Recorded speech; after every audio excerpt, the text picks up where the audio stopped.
So I've been using a secure Mac Mini and OpenClaw server setup to run my first AI employee named Jerry. I'm going to give a little bit of a reflection on what has worked really well, what after 10 days of using it would I like to change, what have I changed, and kind of get into the details. So first and foremost, it is frankly awesome. I'm really surprised at how powerful it is, how well the Mac Mini really does work as a server. So we've set up isolated accounts. So the Mac Mini, it's not connected to an Apple account. It's not connected to anything personal of mine. It's not connected to any company assets. It's really its own isolated environment. So the Mac Mini and Jerry in particular on the Mac Mini has its own email address. It has its own Dropbox account. It has its own Notion account, and it has its own Slack account. And the reason why we're separating all of these things is we really don't want to have any cross pollination between our company assets or personal assets. And so far, frankly, pretty reliable OpenClaw instance. So let's dig in a little bit on the setup. So I've built 6 different agents for the company.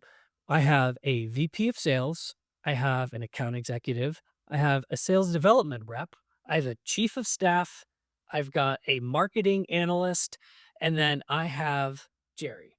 I told Jerry we were going to be doing this video and asked him to go and create a video introducing himself. So he asked me for a HeyGen API key.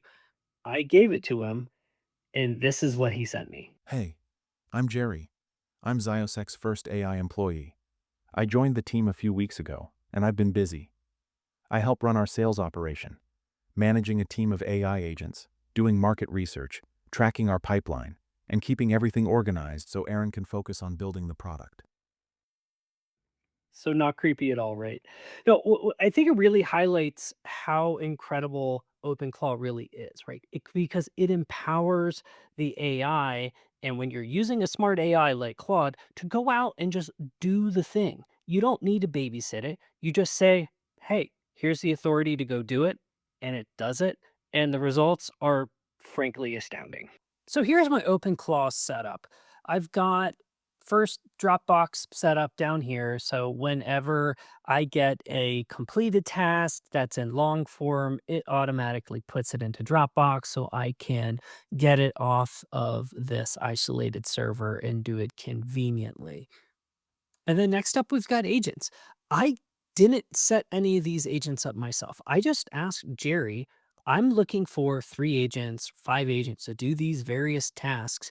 Can you go ahead and set these up for me? So, what Jerry did was create all of these agents there and all of the corresponding files, the agent's MD, the sole MD. Really, these are all of the instructions on how this agent is supposed to interact with the platform as well as with me. Like this user MD is like, this is who your person is. And it's telling us what kinds of things I like, what my preferences are, how I expect to receive feedback or data or whatnot.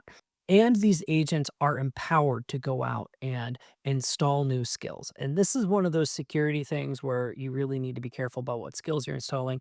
I asked my SDR agent to go and bring the skills in necessary to begin outreach after all of the research that they did on potential clients and with market signal. So they went out and installed Pinch to Post, Kakiyo, Gamma, and Exa Plus. So they're using all of these external skills to go and execute sales campaigns on my behalf without me having to do a single thing.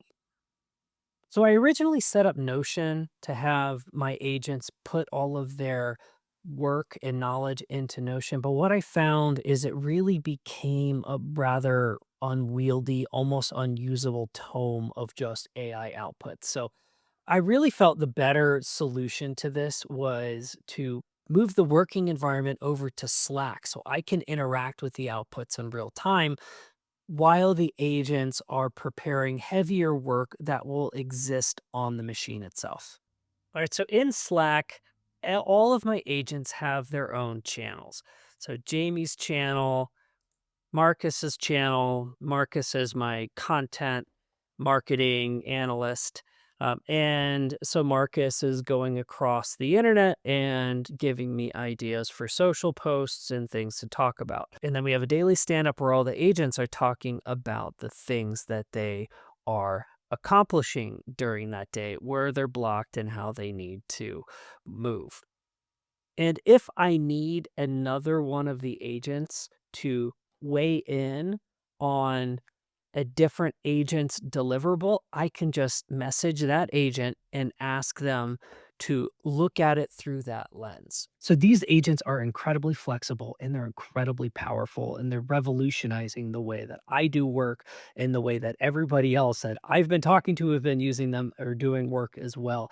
It's incredibly important to pay attention to that concept of isolation and only giving them enough capability and data that you're comfortable with at this point in getting compromised.